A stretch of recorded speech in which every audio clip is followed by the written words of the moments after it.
Bore da i chi. Gobeithio eich bod chi'n cadw'n iach a diogel. Cyn agor yr addoliad y bore yma gael wneud rai cyhoeddiadau. Bydd y gyfres gyfredol o oedfaon rhithiol yr Undeb yn dod i ben gyda hon heddi. Bedwaredd 15 gyda llaw. Mae'n dda gwybod am y gwerthfawrogiad sydd iddyn nhw. Diolch i bawb fi mor barod i arwain, ac i rodri yn cynhyrchu'r medrus am ei waith. Mae'n fwriad ailgydio yn y gwaith wedi seibiant Awst, a darparu yn unol ar gofyn bryd hynny, wasanaethau fydd eto gobeithio yn gymorth sy'n i'w wrthodoli.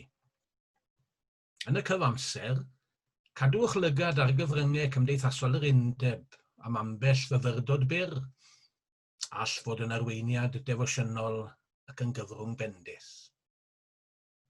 A sôn am fendith, gadewch i ni addoli.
Yn y cyfamser, roedd Jacob wedi gadael Beersheba i fynd i Haran.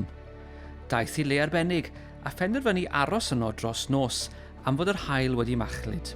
Cymerodd gerrig oedd yno a'i gosod o gwmpas ei ben a gorwedd i lawr i gysgu. Cafodd freuddwyd. Roedd yn gweld grisiau yn codi'r holl ffordd o'r ddeiar i'r nefoedd ac yngylion Duw yn mynd i fyny ac i lawr y grisiau. A'r arglwydd yn sefyll ar dop y grisiau. Fi ydy'r arglwydd, Duw Abraham dy daid ac Isaac dy dad, meddai. Dwi'n mynd i roi'r wlad yma lle rwy ti'n gorwedd i ti a dy ddisgynyddion.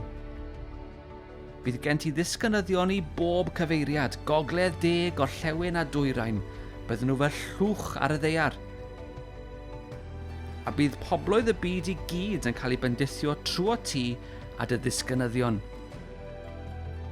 Dwi eisiau i ti wybod y byddai gyda ti. Byddai'n dy amddiffyn di ble bynnag ei di, ac yn dod â ti yn ôl yma. Na i ddim dy adael di, byddai'n gwneud beth dwi wedi addo i ti. Dyma Jacob yn deffro. Mae'n rhaid bod yr arglwydd yma, meddai, a doeddwn i ddim yn sylweddoli hynny. Roedd e wedi dychryn. Am le rhyfeddol, mae Duw yn byw yma, mae fel gat i mewn i'r nefoedd. Felly dyma Jacob yn codi'n gynnar. Cymerodd y garreg oedd wedi bod wrth ei ben a'i gosod fel colofn, a thywallt olew drosti. Galwodd y lle yn Bethel. Lws oedd enw'r dre o'r blaen. Wedyn dyma Jacob yn gwneud y ddewyd. O Dduw, os byddi di gyda mi, yn fy amddiffyn i ar fy nhaith ac yn rhoi bwyd a dillad i mi, nes i mi gyrraedd yn ôl adre'n saff, ti yr arglwydd, fydd fy niw i. Bydd y garreg dwi'n gosod yma yn nodi dy fod ti'n byw yma, a dwi hefyd yn addo rhoi 1 o 10 o bopeth yn ôl i ti.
Jacob wedi I fendithio. Clywch eiriau y fendith o enau Isac. Boed I Dduw roi gwlith o'r awyr I ti, a chnydau gwych o'r tir, digonedd o yd a grawnwyn. Boed I bobloedd eraill dy wasanaethu di a gwledydd eraill ymgrymu o dy flan. Byddi'n feistr ar dy frodyr, a bydd meibion dy fam yn ymgrymu o dy flan. Bydd Duw yn melltithio pawb sy'n dy felltithio di, ac yn bendithio pawb sy'n dy fendithio di. Beth ath o'i le dwedwch? Oherwydd nid un yn dangos arwyddion bendith sydd gyda ni fan hyn, rhywle rhwng Bersheba a Haran. Ffwadur trienus da ni, un a ffri sichel ar ei ben yn rhedeg am ei einiais. Atsain llwyddiant, cyfoeth a grym ar fendith. Nodweddion person uwch ben I ddigon, bodlon a diddig I fyd. I'r gwrthwyneb yn hollol mae pethau yn hanes Jacob. Mae fyd e'n deilchion. Nid yn unig I fod ei hunan ar chwal, mae'r tulu cyfan yn ymddatod. A gelyniaeth yn teyrnasu lle dylid gweld harmoni a chytgord. A hynny'n fygythiad sylweddol a chofio'n bod ni yng nghwmni teulu Abraham. Abraham a fendithiwyd I gyfryngu bendith Duw i'r byd. Pam nad yw'r fendith wedi daiaru yn hanes Jacob? Am I fod e'n gwybod mae ar drail twyllo I efaill esau y derbyniodd fendith. Ac iddo wrth hynny dwyllo I hunan hefyd yr un modd. Mae e'n amlwg o'r farn mae'r rhedeg a dianc, chag esau, chag I hunan, chag y fendith fydde ore. Arall yw meddwl Duw, y choddwr y fendith. A Jacob ar ffin gwlad Canan, ar adel tir y fendith, caiff brofiad rhyfeddol o Dduw. Duw Abraham I daid, chwedl Beibl.net. Ie, wrth gwrs. Ond yn fwy na hynny, Abraham I dad, chwedl y Beibl Cymraeg newydd. Ie, Abraham tad y ffyddlonied. Tad yr rhai ifydd, parod I ymddiried y new a dilyn I orchymyn. Nid yw Duw yn gollwng I fendith.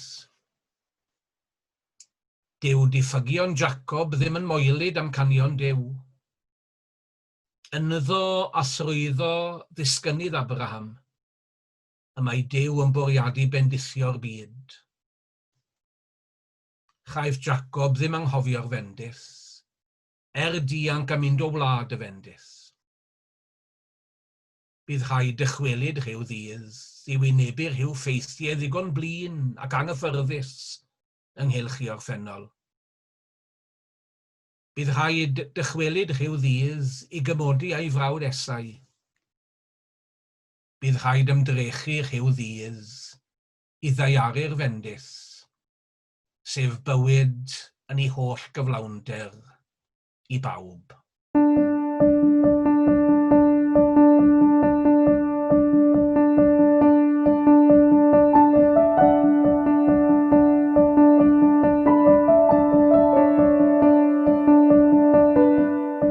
Gweddïwn, Dduw Abraham, Isac a Jacob, Duw a thad ein harglwydd Iesu, molwn di.